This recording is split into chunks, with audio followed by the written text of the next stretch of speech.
Okay, I really started to think through it. This phrase in my mind just keeps sticking. The idea, no, the revolution and the radicals just suck.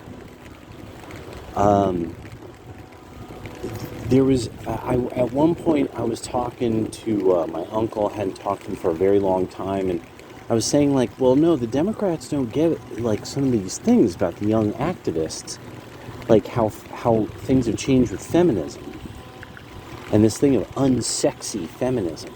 And he was like, unsexy feminism. And I was like women who, like, it's not just that they're kind of resentful of men or cautious of men, but it's like they're resentful of even the idea of there being good-looking women that men like seeing with their eyeballs in the universe, whether it's a real or fictional work. And I think he legit was like, kind of like, wait a second, like, trying to think this through, like, apply it in some way that he knew, but he just hadn't encountered this yet. And I was just thinking about this with seeing the video game awards, and then really seeing in real time a person, oh, look at that. The bench. A bench has been put in, yeah. Overlooking the water in very zen ways. Zen bridge. Oh, look, yeah. And the bridge is open. This is freaking awesome. Wow. All right. Well, freaking great. Yeah. I would plot, but it's very soaking wet, and I don't want to plots in that regard. So anyway, I started really thinking about through the revolution, and at a certain point, what it was is that when it became studying libertarians to try to figure out what's going on with this guy Ron Paul and all these Ron Paul people. About 2010, YouTube pops up. If I remember, about 2012 is when I become really aware of it. So I'm looking into the libertarians, and at a certain point, of course, you happen upon Drudge and Alex Jones. And here and there were things that Alex Jones had in print that I'm like, okay, that's valid. That's a legit story. That's like something that would have been on NPR at one time. Or he would even cite NPR. And then I liked that. I'm like, well played, bro. I get what you're doing here. That's well done, citing, a well-known right-wing source, NPR, in 2010. But he was especially one of these people that would be sort of cited with contempt, but, they were against war. And they were very cautious about the Pentagon. And so people liked talking about kind of crazy ideas he had. And here's him venting about the Pentagon, and so, but like, with the idea, like, because I was listening to the early progressives, like the Stephanie Miller bunch would they would like to make fun of a guy like him. But they would have to admit that he really doesn't like the Pentagon, and he doesn't trust them. And they would have a good time with like somebody like Alex Jones. But what it made me do was I started to look into, I'm like, okay, I'm seeing a lot of people on the right post things about kind of this large network of power, this, that, and the other. And I had to admit, names were coming up that I had heard of in the news, but I didn't know what they were. I mean, after decades of being a newsy newshound, loving news, I mean, I didn't know who the Atlantic Council was. I didn't understand what these organizations were, and so I, like many other people, the right introduced the real names of the real power players and power organizations. And once you knew more about them, and you knew about especially their very public, like, disclosures of their ideas, and these think tanks and stuff that would have these big ideas about stuff, and these books that would get published by, like, George Friedman from Stratfor and stuff. And so then my whole thing is that, like I had said before, I would have books just simply, the one copy of a book simply fall off a shelf as I'm at this bookstore with, like, seven high shelf, 7 shelf high things. It's Smith Family Bookstore in Eugene. Great bookstore. Great deals. I mean, really great deals. The books I found there I've just been shocked, totally shocked. That I'm like, there's no way that this has never been opened. And yeah, this rare book had never been opened, and I was like, wow. And it's for only this much. Okay, that's cool. It sent me on this whole trip into learning things about sort of all this, like, where did alternative lifestyles come from? Where did tarot come from? Where did all these, like, wild, Wiccan, mystical, Thelema, Gothic people, like, what's all that about? Who's this guy Crowley that pops up in popular culture and myth, in a way, especially Ozzy Osbourne music, and stuff. Why are people interested in, like, magic stuff? Like, what, like, because when you're, say, a-religious, you're not really, you see it all as kind of silly, which at that time I was really at a stage of like, I was, for a while, I was like, no, really, this is just kind of outlandish and silly, all of it, and, but I kept I kept having to try to talk myself into that. And so I realized, no, you're naturally superstitious. You need to explore that about your personality. And then if you have some strange belief in superstition, you should then look into the wisdom of such things. What do humans write about this? In knowing about this, then what do you learn about yourself? And so that began, especially my exploration of a lot of the Enlightenment era and post-Enlightenment era kind of attempts at replacing Christianity with other religions, and that this coincided, and I just didn't know until various other times later how this coincided with major political, not exactly turmoil, but it was really just that there was sort of a type of political and social change. And what I started to find was, okay, every time these changes sort of upend society, every time you have these kind of weird groups of, it's not Christianity, it's even cooler, because it's secret, and it's like magic, and it's ancient, and then I started to realize more and more, I'm like, one, this is really enjoyed by book nerds, it's really enjoyed by artists, teachers and educators really like this stuff, and there's sort of this way that a lot of educated liberals sort of talk of what was like society being upended, and then usually the replacement of Christianity through violence. That once I started to find out, like, no, the French Revolution was exceedingly violent against people who didn't want to change their religious ways. And then the French Revolution leads to, war after war after war, and almost nothing, and that they had no real problem with slavery.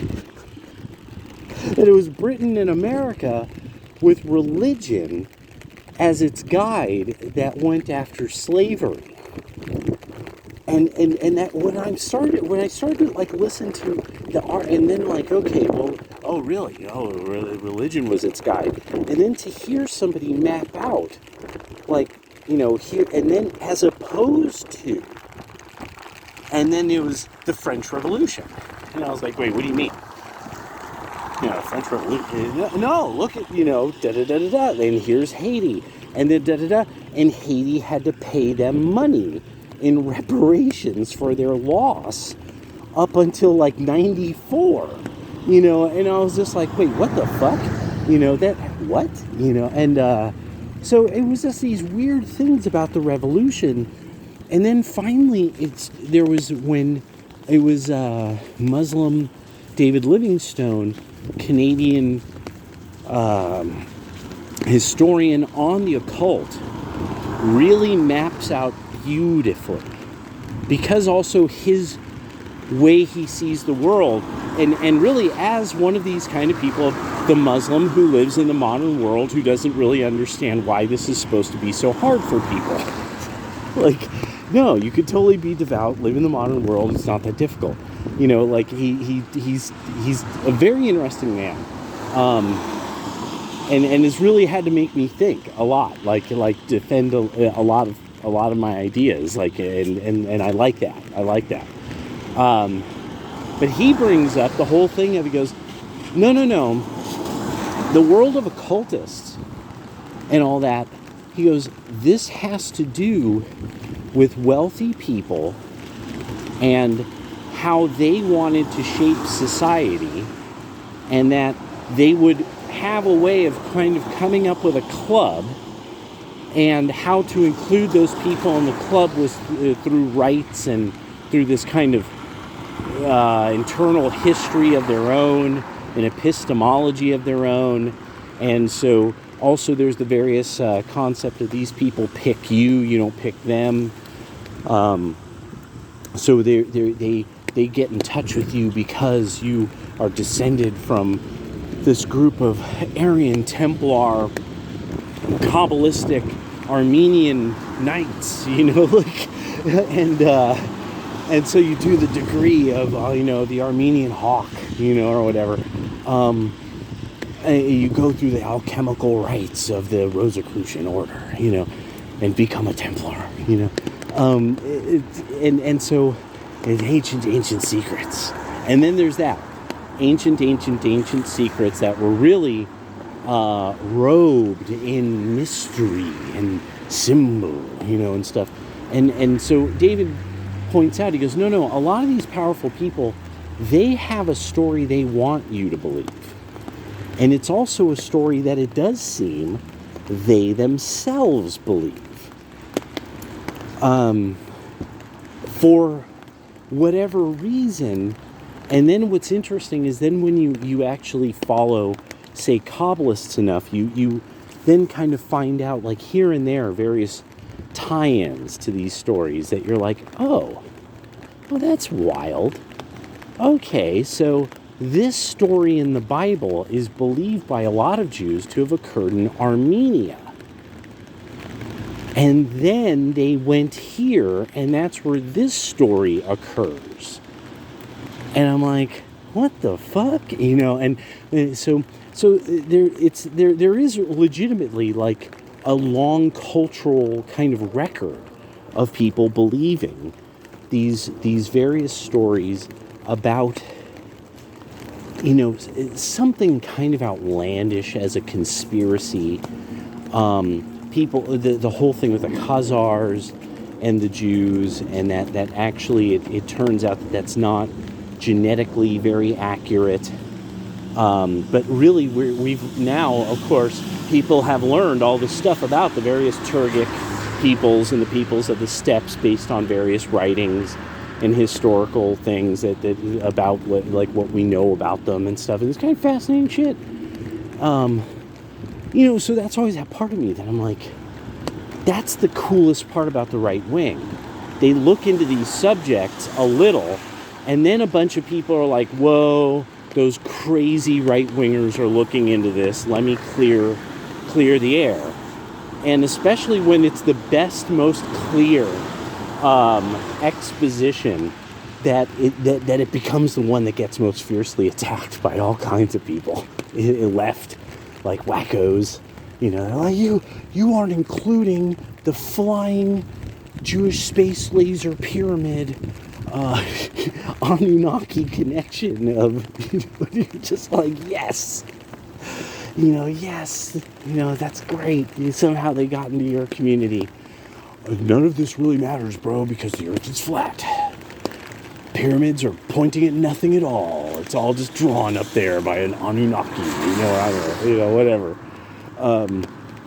Well, the radicals and the revolutionaries of the left, they always take all the fun out of it by making it all political. But a big problem they have is their issue of either perverting Christianity in some way, creating sort of these weird takes on Christian doctrine, or it's that they actually have to invent whole new religions. And that's the one that they do the most. But now one of the things I was thinking about is we're seeing really in real time the revolution hit the video game scene. And like always, if you research, okay, well, how did these revolutionaries actually revolt? And that's what changed everything. One of the best books on Freemasonry and revolutions, oddly enough, is the book Born in Blood. And it gets into this idea of where the Freemasons came from, and that there's reports in the Peasants' Revolt of England back in the 1600s? No, 1300s. Oh my God, no, that can't be correct. No, that can't. It would have to, oh God dang it, I gotta look it up again.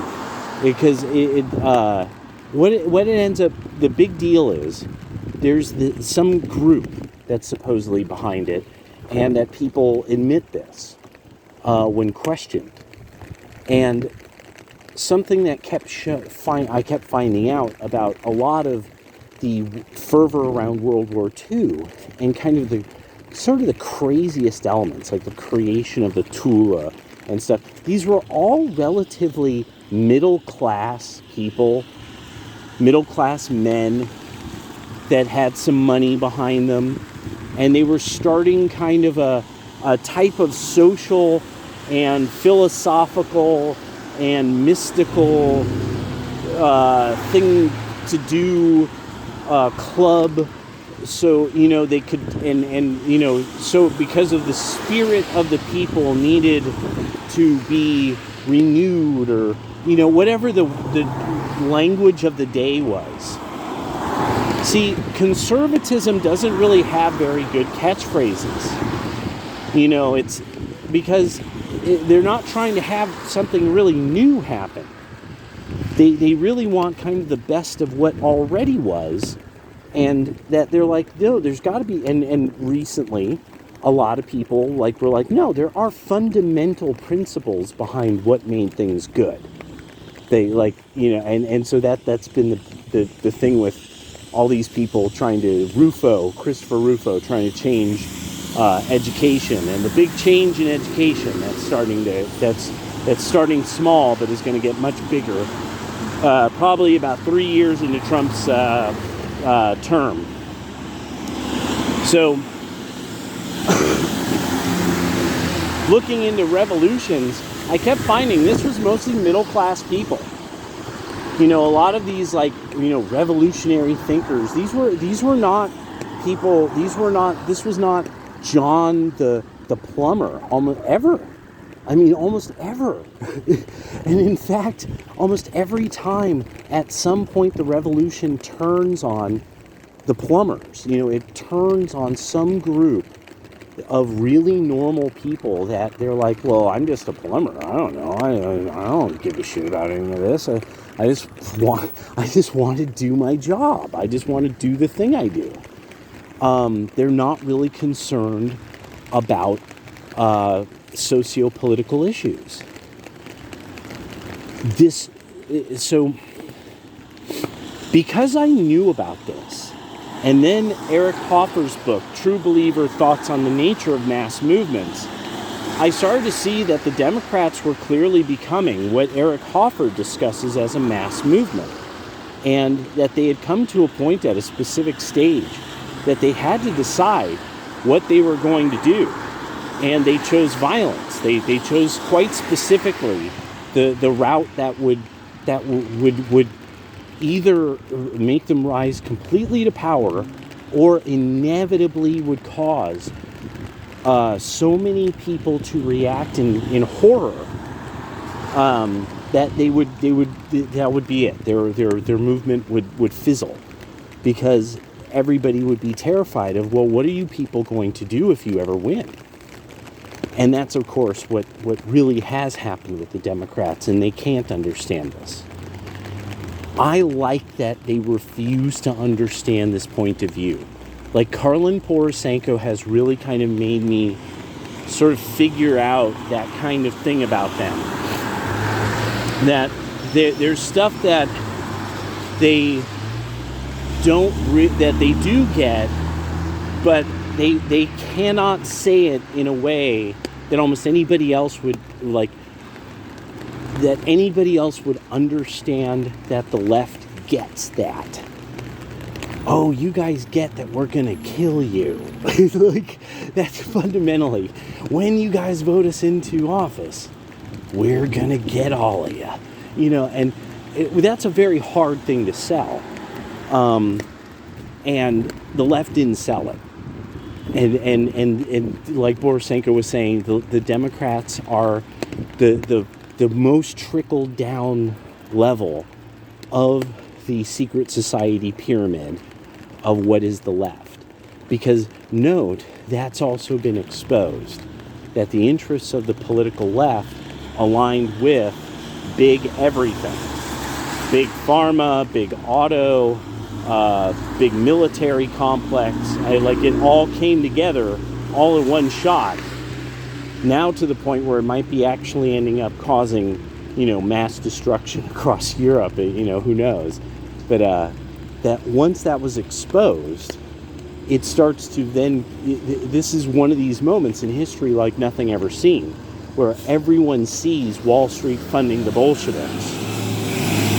This is where everybody sees the Bush family and the other financiers of this Austrian artist and these other guys with lots of degrees from European universities who are running Germany like madmen, but extremely efficiently.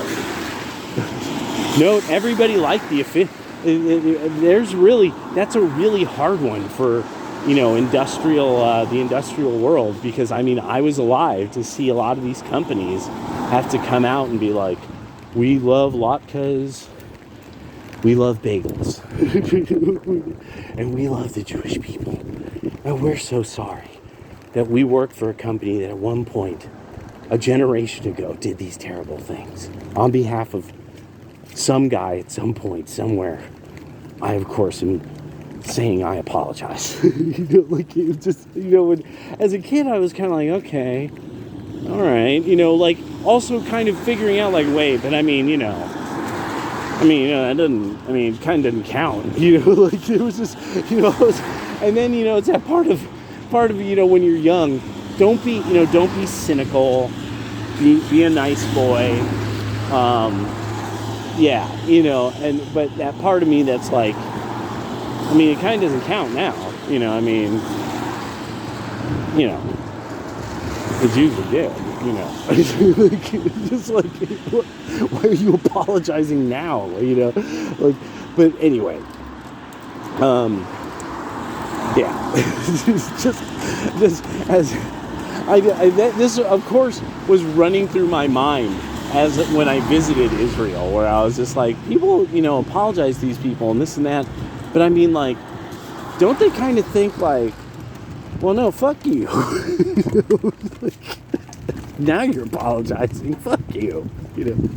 But anyway, it was just that when I met like real, like, tough Jews who had fought a lot of people and shot a lot of people and stuff in warfare, that I was like, I could kind of get why these guys like kind of have a fuck you attitude. I kind of like it. Kind of like the way these people think, you know, like, no, fuck you, you know, like, I don't like that. I don't like that for a second. How about fuck you? You know, they're not there. I remember what happened last time. I kind of went along with that. Went along with an idea I didn't like. No, fuck you. Yeah. It could be anything. It could be anything. And that was the attitude. And I kind of like that. I don't know what it was. But anyway, all right. The revolution ends up stripping away a lot of things about culture. Like, so one of the worst examples I could think of right off the top of my head is during the George Floyd stuff, MC Search came back out of nowhere for no reason. Nobody asked for it. He's the guy who makes the beat for he made Nas's Illmatic. He was the producer.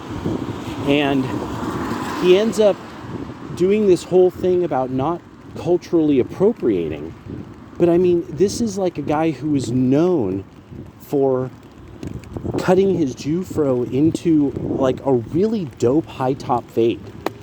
And he actually had third bass cut into his fade. The name of the group. And they were like the quintessential white rap group that was actually pretty dope. And they were like hardcore Brooklyn. And they were down with everybody from all the guys, that whole bunch, you know, Nas, was it Buckshot Shorty, and all those guys, and they all performed together. They even had a video all together back in those days. And so then it's like for him to then come out with this, don't cultural appropriation, blah, blah, blah. And I'm sitting there, and he even says, I produced Illmatic. And it was just really weird, because I'm like, so the revolution got you to say this, but, okay, rap music, therefore, is not, you weren't culturally appropriating it. Bro, you were there. You were in Brooklyn, bro. Like, you're fucking MC Serge. What are you talking about? And it's stuff like that, or Borat coming out, calling all kinds of people racists, insinuating people are sexually deviant, when his whole career was made on racial jokes, gay jokes, Jewish jokes, and like really elaborate ones, where especially the gay stuff that I'm amazed, and I'm like, that's what it is. The revolution called him up and said, remember all those jokes you made? Yeah, you're going to have to now. And so what did he do? He was doing some humanitarian ridiculous shit that was supposed to upset Myanmar by allowing a bunch of Bangladeshi Muslims in. And it made it clear. People like me knew what to look for. And note this movement, this effort, it went nowhere. More and more things that the left are doing are going nowhere now, because people could recognize, oh, that's weird. This person is virtue signaling, but this person's whole career was based on nothing but jokes about, like children in inappropriate ways. And that, oh, he got the phone call. Like, your career is done, your reputation is trash, unless you insist on Muslims being able to take over Britain, or something like that, something that the revolution wants. And yeah, and I was just rolling this around because that sucks. That you could be like, no, I was funny. Like Borat should be like, no, Sacha Baron Cohen should be like, that shit was funny. You guys don't like it because you're not funny as me. That's what so many people should be doing, and more comedians now are starting to, because I think they resent the phone call. I think they're legitimately like, they're getting the phone call and they're like, no, that's not how this is going to go. I was funny. You guys paid me money to be funny, and so give me my propers. That's yeah. So just some thoughts later.